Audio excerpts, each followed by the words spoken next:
अवैध मदरसे बंद करने की सिफारिश।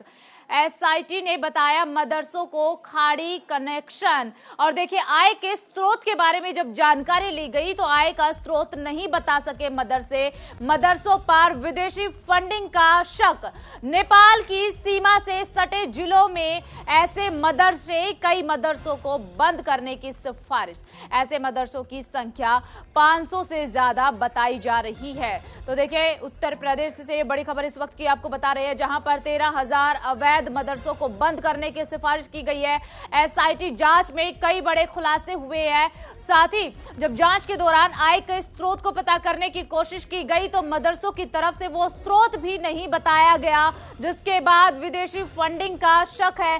और सबसे बड़ी बात, ये वो मदरसे हैं जो नेपाल की सीमा से सटे हुए हैं, यानी कि महाराजगंज के साथ ही जो आसपास के जो जिले हैं उन जिलों में ये मदरसे हैं। 500 से ज्यादा इन मदरसों की संख्या बताई जा रही है। श्रावस्ती, महाराजगंज, बहराइच। ज्यादा जानकारी के साथ सहयोगी नीरज मिश्रा लाइव जुड़ चुके हैं। नीरज, क्या कुछ पूरी जानकारी है, एक बार विस्तार से बताइए।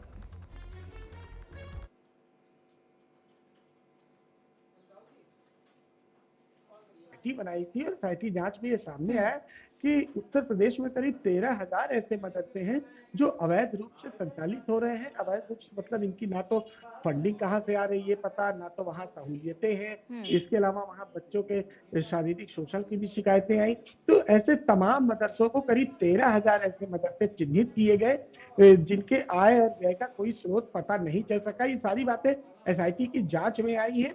और ये मदरसे खासतौर पर जो नेपाल की सीमा है वहां पर है, जैसे महाराजगंज हुआ, बहराइच हुआ। तो ऐसे इलाकों में ये 7 जिले ऐसे हैं जहां पर करीब 500 मदरसे वहां पर स्थापित है। और जब इनसे आय व्यय का स्रोत पूछा गया तो ये बता नहीं सके। तो ऐसा माना जा रहा है कि इनको फंडिंग खाड़ी देशों से हो रही है। और साथ ही साथ जो सूत्र बताते हैं कि इनको टेरर फंडिंग का इस्तेमाल किया जा रहा है। तो एसआईटी ने फिलहाल अपनी जांच रिपोर्ट शासन को सौंप दी है। अब शासन बहुत ही जल्द इन पर कार्रवाई करेगा। मदरसा बोर्ड की भी इन पर नजर है और माना जा रहा है कि इन मदरसों को बहुत ही जल्द बंद किया जा सकता है, ठीक क्योंकि है। इसमें देखिए नीरज, दो चीज आपसे समझना चाहेंगे। एक तो एसआईटी की तरफ से रिपोर्ट दे दी गई है। अक्सर हम देखते हैं कि जांच एजेंसी जांच करती है, रिपोर्ट तैयार होती है, रिपोर्ट तो दे दी जाती है, लेकिन रिपोर्ट पर फिर आगे का जो काम है वो डिले होता जाता है। तो कब ये कार्रवाई की जाएगी? साथ ही ये भी चीज आपसे समझना चाहेंगे, एसआईटी रिपोर्ट में क्या इस तरीके की भी कोई जानकारी हुई है कि इन मदरसों में बच्चों का शोषण भी किया जाता था?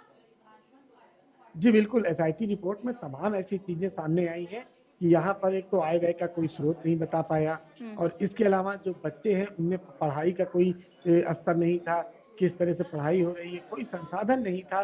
और ये भी सामने आया है कि बच्चों के शारीरिक शोषण की भी बातें सामने आई हैं। उनके साथ किस तरह से मारपीट या अन्य तरीके से जिस तरह से भी शोषण होता है।